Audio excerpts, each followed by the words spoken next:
Hey there, people of the grid. Well, summer's over. We're pretty much into fall. It is September the 26th. It's Saturday. We're back out here at the campsite, and we probably have 1 or 2 more weekends we're going to spend out here.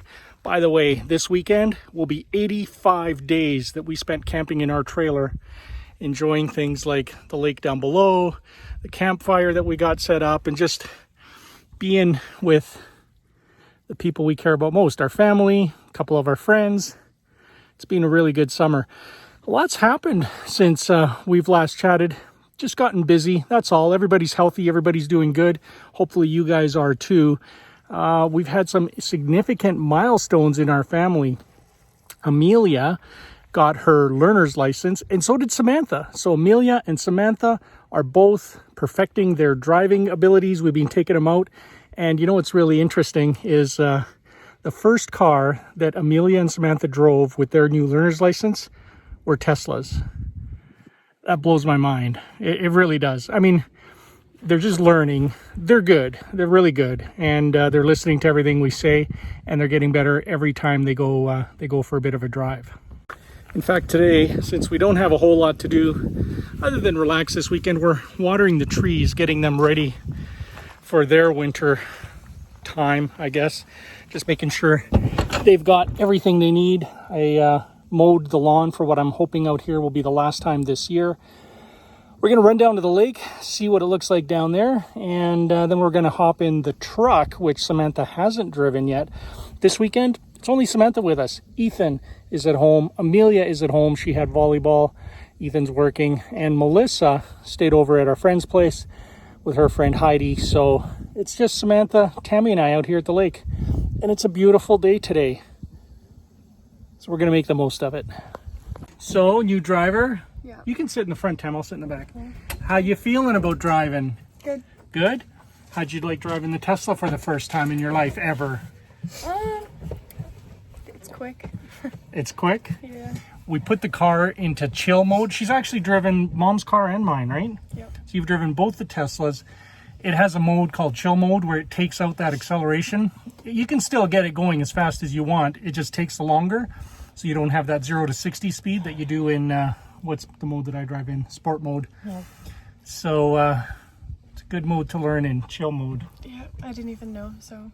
Now you're going to chill mode us down to the lake in the golf cart. Yeah, just minor drifting and stuff. Minor drifting? Yeah. Let's go.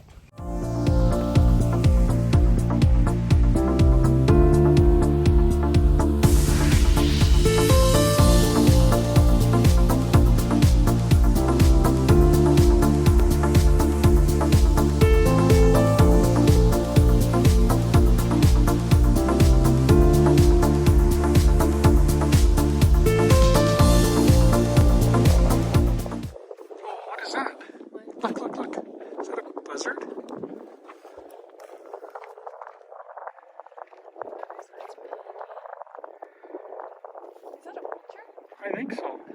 What the heck? Get close. Come on. See it. Yeah, well, that's what I want. It is massive. It's an eagle. It's that eagle that's up here. I think so. No, it's like a vulture. Oh, wow. That's a big wingspan. Wingspan, that's crazy. That's a big bird. That one could pick you up, Samantha. That could eat a big human baby. Pick him up with its bare claw and take it away. To its nest and feed to his babies. Feed it to his babies. Babies feeding babies, if you know what I mean. That is, I don't know if that's, it looks like a buzzard. A vulture? Like a vulture. I've never seen one of those here. And Brandy said she saw one. It's massive. That'd be good eating right there if we ate that. Yeah, we have a bow and arrow. Hey, Thanksgiving's coming up. Get the bow and arrow. We've been watching a little too much Walking Dead. In fact, the one that I watched that you didn't see, Tammy. You can't tell me. You can't tell me. And I don't. No, I'm you've not seen very it. happy You've seen it. that. They show up at this town, this idyllic town, and it's like normal. They've kind of restored. It's kind of the opposite of what's going on in the world right now. Everything's returned to normal. They got this community set up, and the one dude, one of my favorite dudes, the guy who runs the crossbow. Daryl shows up carrying a possum. He's like, I brought dinner. Awesome. That bird could be dinner. Look at I it. think it's endangered. We'll have to look it up. Oh, it's endangered because I'm hungry. That's why it's endangered. Like no boats in the water hardly, eh? No.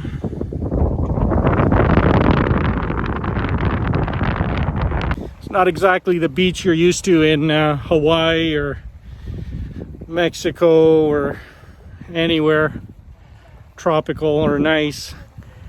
Our beaches have lots of rocks, lots of silt, but beautiful lake. We got that.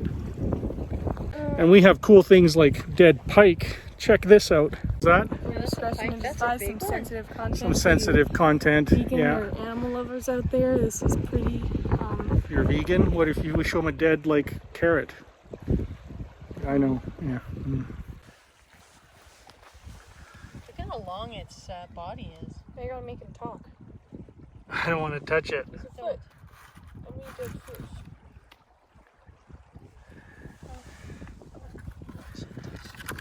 Yeah, He's gonna throw it at you. I'm good. Mike! Eat this. Well, that one's still got a bite, Tam. Be careful. We found another one.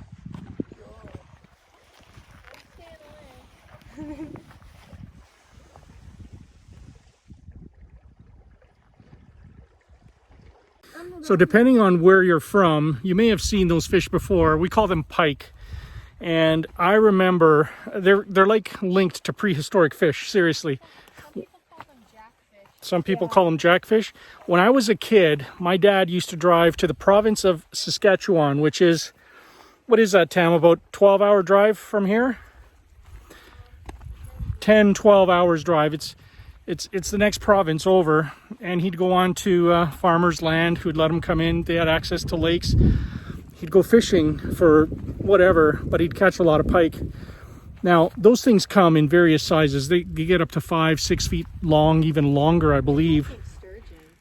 Sturgeon. That's what Dad would go for. But they're, I think, related to these guys. They're like cousin fish.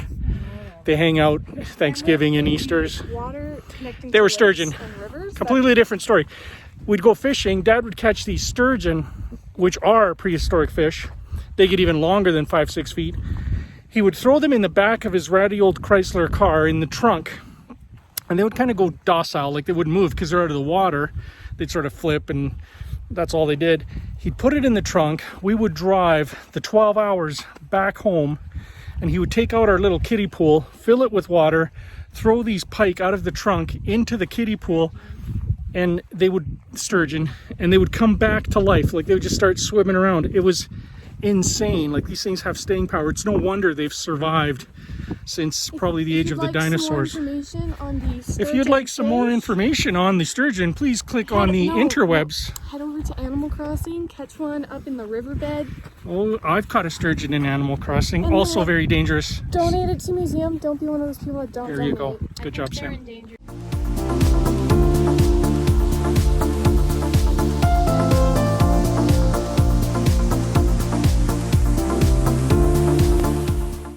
And as we usually do, we just decide we're going to go on a long walk without food, without water. You can see a coal vein. The coal is actually falling out. Oh, wow. Look what Tammy found. In these hills, there's coal. It's all over Alberta, in fact. And a long time ago, they used to mine it and use it to heat homes. Check it out. So that's a bit of a coal vein exposed. And If you were if you were with us for long enough, you would know that I was once a coal worker. really? Yeah, remember? At the coal place in yeah. Drumheller. Oh yeah, And I beat up my shins because I had to pick up the that's bones. right. There's a place, I think it's the Atlas coal mine in the town of Drumheller, Alberta. It's been closed forever, but you can tour the facility, which is actually dangerous because it's falling apart. But they let us in. They had it maintained enough to let us in. And they would show you what some of the jobs were. And some of them, they needed kids because they weren't tall and they could stand right on the machine where the coal hopper stuff was. And they would actually push bigger pieces of coal into the grinding thing. incredibly dangerous work. But that's why our kids are tough here in Alberta.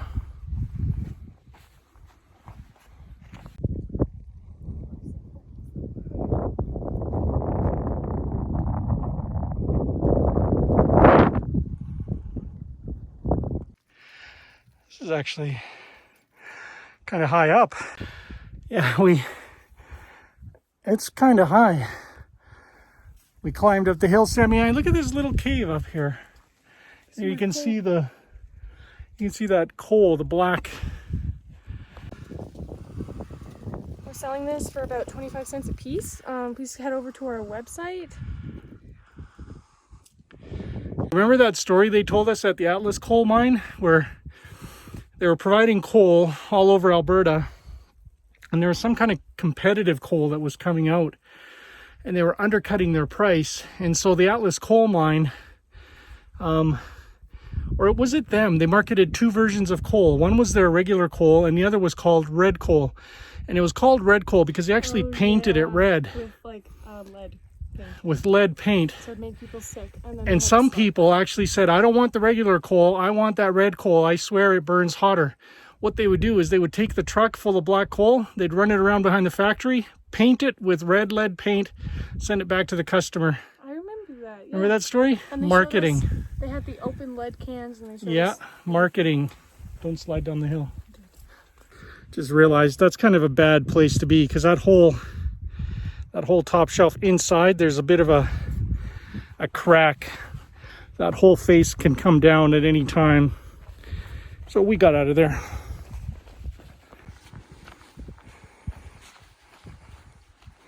Sparkly, so. Mm-hmm.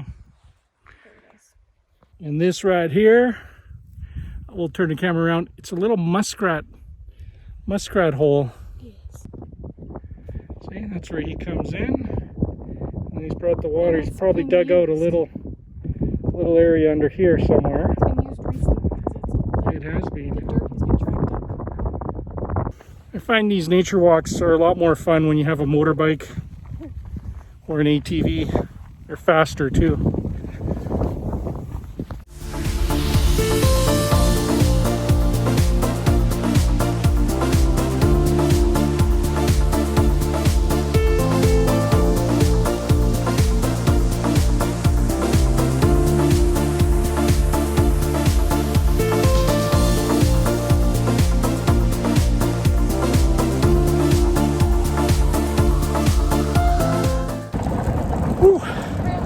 That was a good, at least an hour and a half walk or hike that we did.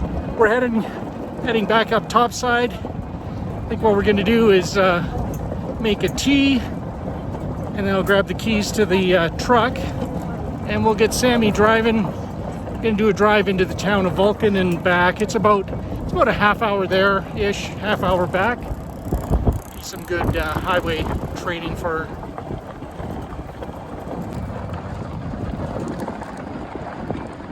It's kind of like Little Trailer on the Prairie, except there's more than one. But this is definitely prairie.